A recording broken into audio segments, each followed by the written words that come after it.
Father, and of the Son, and of the Holy Spirit. Amen. Grace and peace of our Lord Jesus Christ be with you always.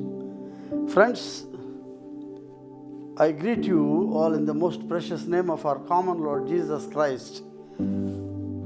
Today I invite you to join in the meditation on the Palm Sunday, the divine self-revelation of Jesus Christ. Divine self-revelation of Jesus Christ.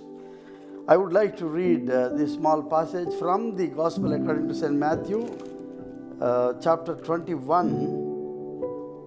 I will read only from verse 6 onwards. So the disciples went out and did as Jesus had told them. They brought the donkey and the colt. Then they laid their cloaks on their backs, and he sat on them. Great crowds of people spread their cloaks on the road, while others were cutting branches from the trees of spreading them in his path. The crowds who went in front of him and those who followed were all shouting, "Hosanna to the Son of David! Blessings on him who comes in the name of the Lord! Hosanna in the highest heavens!" And when he entered Jerusalem, the whole city was in turmoil. "Who is he?" people asked, and the crowd answered, "This is the prophet Jesus from Nazareth in Galilee." Lord of gracious and loving Heavenly Father, we thank you, Lord, for this time of Lent, a time to be closer to you and nearer to your cross, Lord. Teach us and touch our hearts, O Lord, with your message, in order that we join this faith journey which you have guided us and led us through the cross. In Jesus' precious name we pray. Amen. Friends, as we proceed in the period of Lent, week after week, while we reach the penultimate state of the cross, and it's almost a week before the crucifixion of our Lord Jesus Christ, or Sunday before, I would say. What we call is Palm Sunday. Last week I was trying to say that Passion Sunday and Palm Sunday were put together as Passion Tide, and this is the Sunday where the whole Christian world becomes jubilant in catching hold of the branches, palm branches, and then they go in procession and they make a round of the church. This is a kind of time of jubilee or celebration. But then when we really go through the message and meaning of the Palm Sunday, perhaps we may not do with jubilation, but certainly this is a time of great witness. And the Holy Week begins from today, wherein our Lord Jesus becomes very busy. Almost every day, there is some or the other event, which we discussed through the centuries in the 2000 years. And it is here, first time he allowed people to, make their glory or glorify him, I would say, or any kind of human glorification or elevation. Otherwise, earlier, he always discouraged people to, make any kind of praise or exalt to him. Friends, we always witness in our times, within our own context, like towns and cities, some kind of procession takes place almost on kind of weekly basis. There are religious processions, political processions. Sometimes there are protests, procession of protests. In Matthew chapter 21, we find a similar procession, and a lot of people gather. When they were near Jerusalem and had come in sight of Bethphage on the Mount of Olives, Jesus sent 2 disciples, to pick up one donkey and a colt, so that he would, sit on them. It looks a little funny. How can he sit on them both?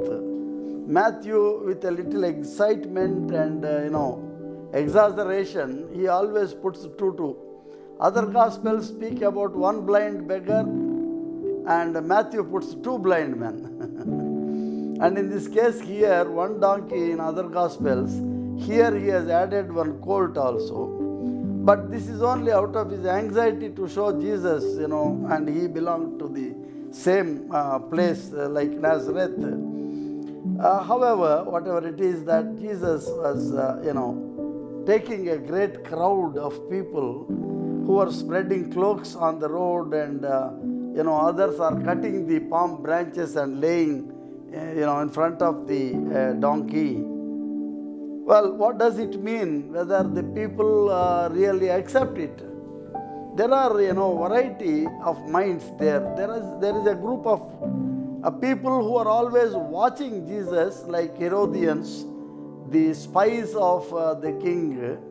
There are, some Pharisees, some religious people who are always observing what kind of movement that Jesus was bringing into, and they were trying to see whether it is to be acceptable or not. A kind of critical examination. There are others, who always follow with some astonishment. What would Jesus do today? Whether he would do any miracle or something like that. The others are just, there is a merriment, so we would join in the merriment.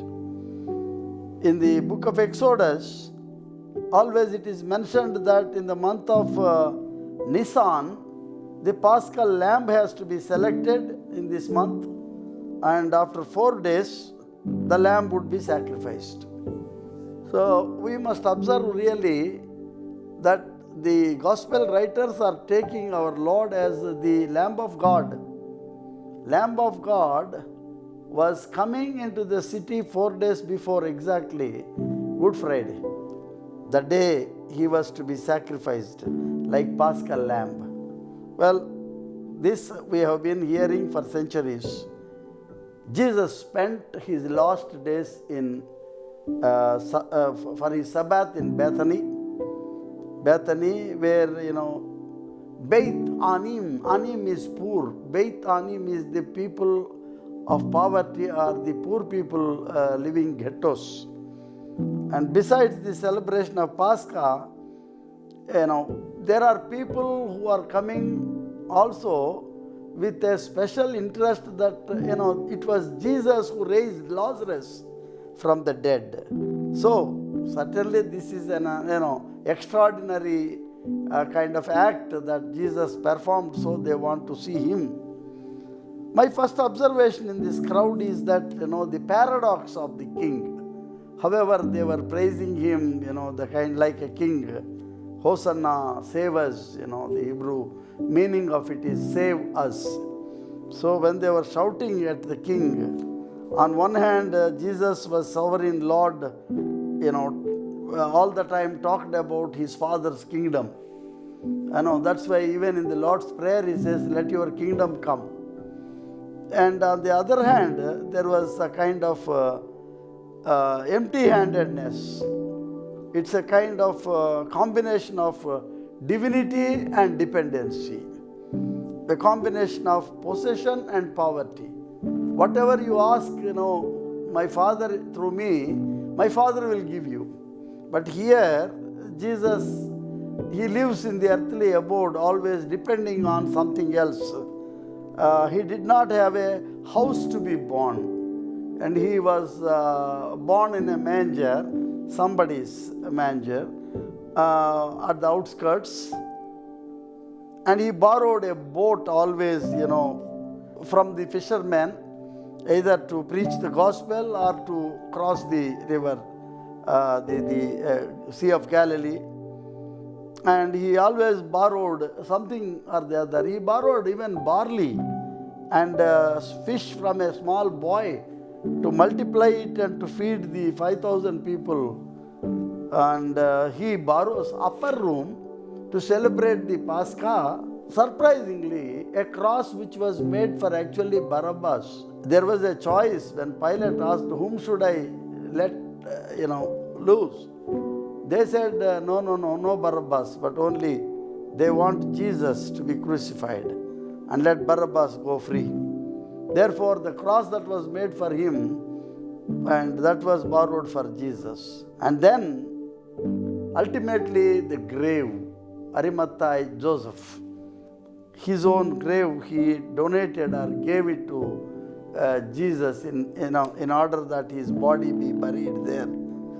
So always he was asking or he was depending on one or the other, which shows that what kind of king he was. That is the paradox we find here. Even now, he sends his disciples to borrow, the ass, the donkey. Lord enters into his own city, the center of the earth, like he enters into his own creation, incarnation, enter into the worldly, the culture, the paradox of the king. He possessed everything with the Father. He was rich enough to give many things. My Father has many houses, and whatever you ask my Father, like that. But now he comes empty.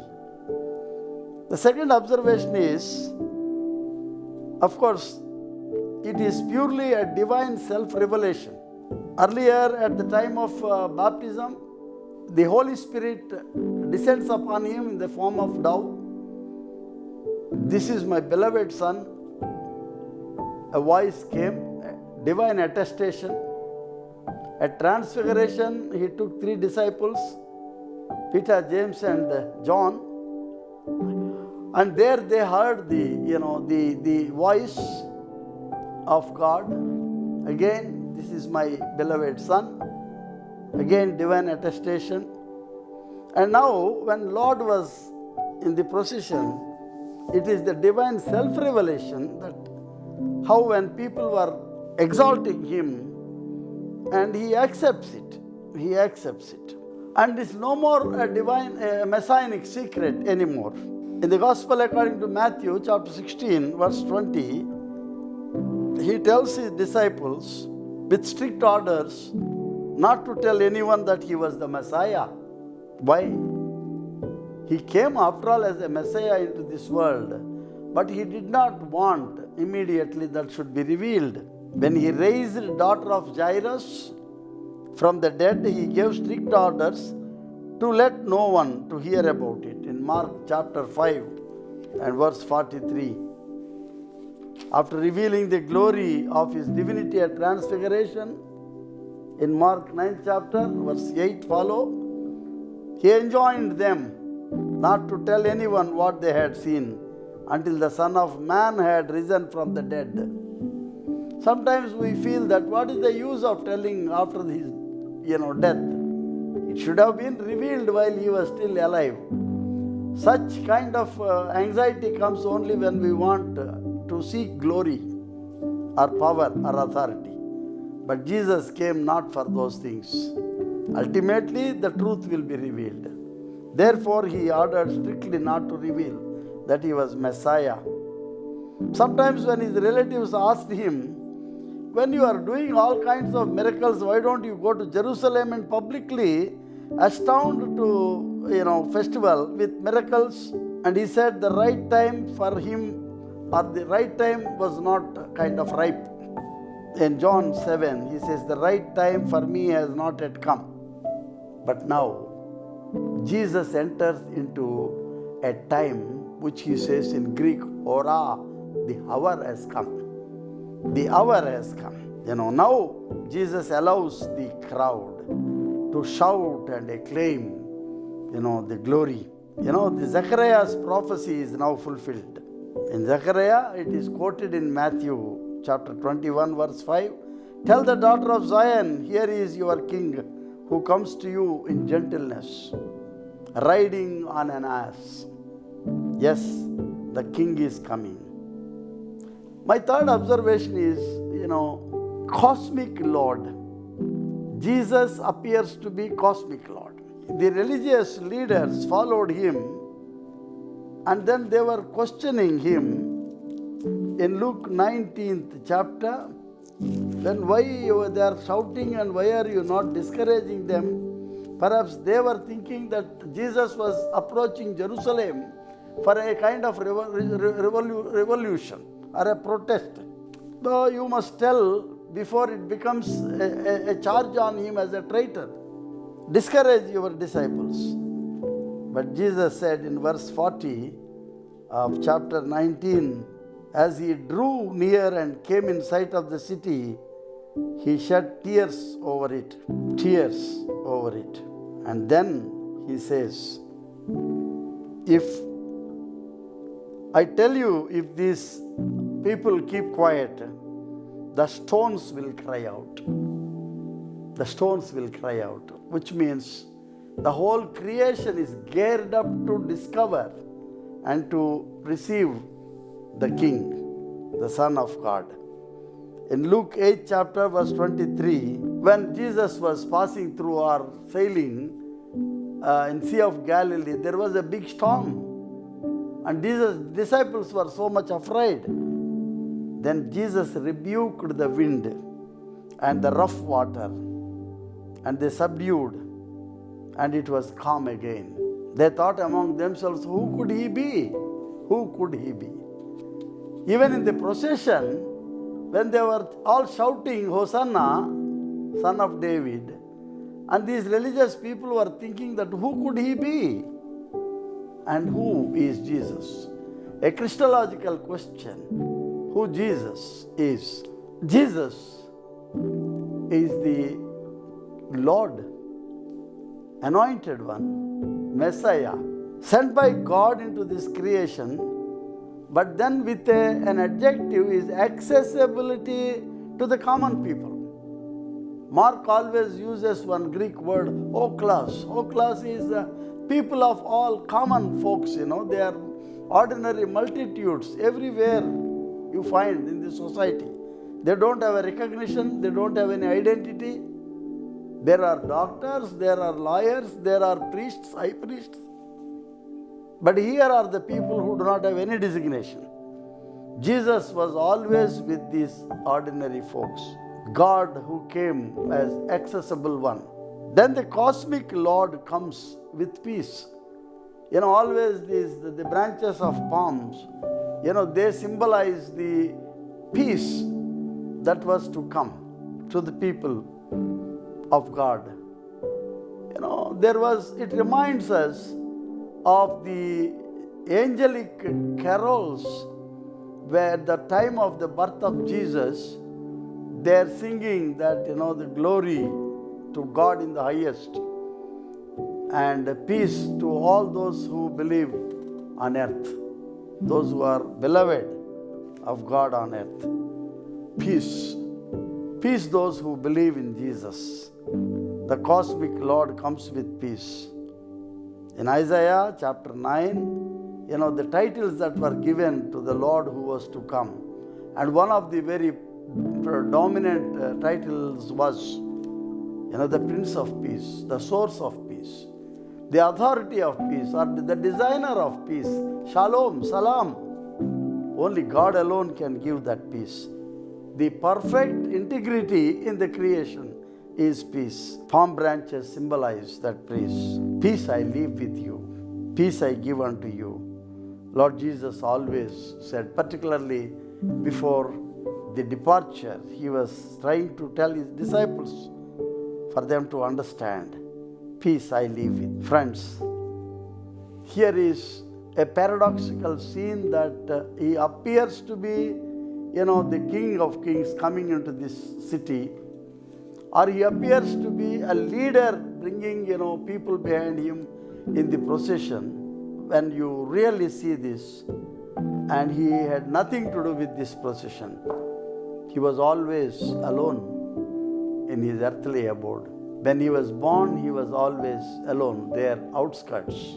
When he was in the hillside, particularly when he was alone, he went out into the hills to pray. He was alone. In Gethsemane, he was alone. At Transfiguration, though there were 3 disciples, they were sleeping. He was alone. All through his life, he was alone. Only here you find that people are following him, as although they recognize, his coming and preparing to take him into the city. No one knows what was their goal, but their expectation was that with all these miraculous powers that Jesus would become something in Jerusalem. Remember, there was a context just before the birth of Jesus. The Maccabees revolted against the political powers of Jerusalem. For a short while, not even for 4 decades, they ruled. But the time came, the rulers, they have terribly distorted the lives of the people. There was bloodshed in Jerusalem that no male person survived there. For a short while, Maccabees revolted. But Jesus did not come with the kind of protesting mind.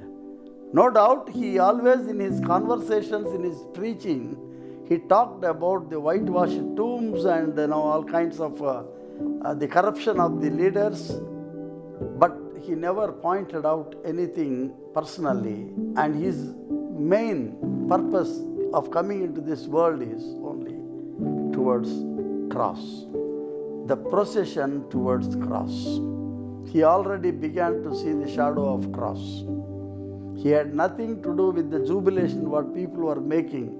Within him, he was already envisioning the cross of Calvary. The result of Calvary, the cross of Calvary was shalom, the cleansing of the sins of the people.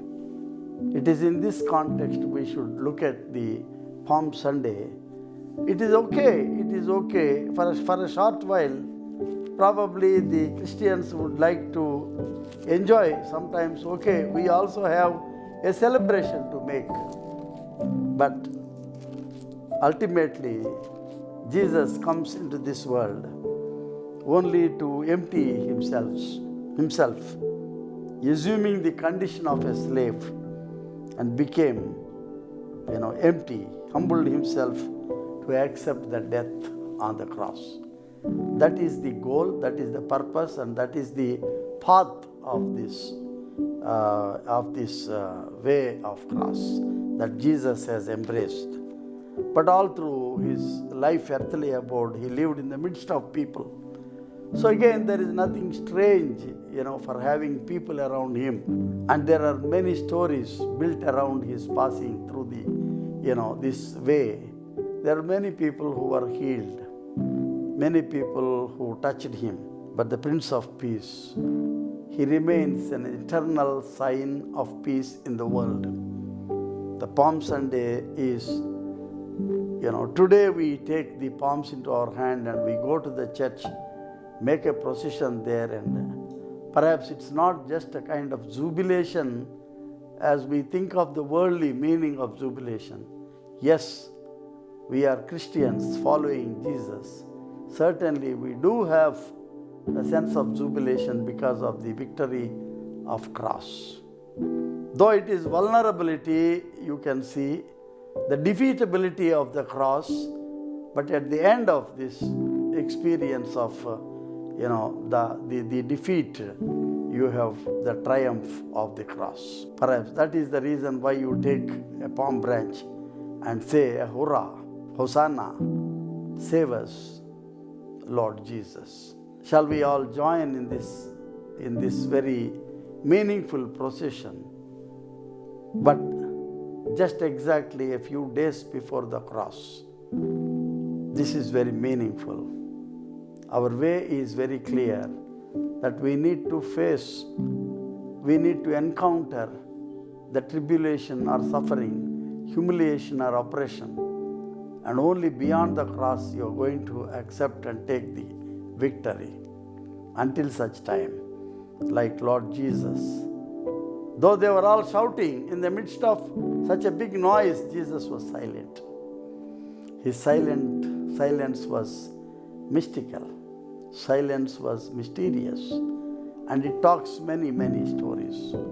It is a divine self-revelation that he was Messiah. Messiah was silent, but after the cross he becomes vibrant, triumphant, only to bring glory to the kingdom. Shall we all join the prayer? Quietness. We are also in that crowd. There are variety of groups. Some came to examine him. If you came to see some miracles, some were so critical that whether he would really deny the royal existence, but there are people who humbly followed him in silence. Silence that tried to discern this divine self-revelation of Jesus as Messiah. Lord, speak to us, Lord, with your words. When we are silent, may we listen your voice and your words. Yes, you lead the people of God towards cross, to let them know the taste of it. You don't allow people to be crucified because you have taken that big responsibility on behalf of all humanity. But may we look at the cross silently, trying to see your face on the cross and receive all the benefits that you bestow us from the cross. Until such time, may we be silent in that crowd. In Jesus' precious name we pray. Amen. May the grace of our Lord Jesus Christ, love of God, and the fellowship of the Holy Spirit be with us, abide with us always. Amen.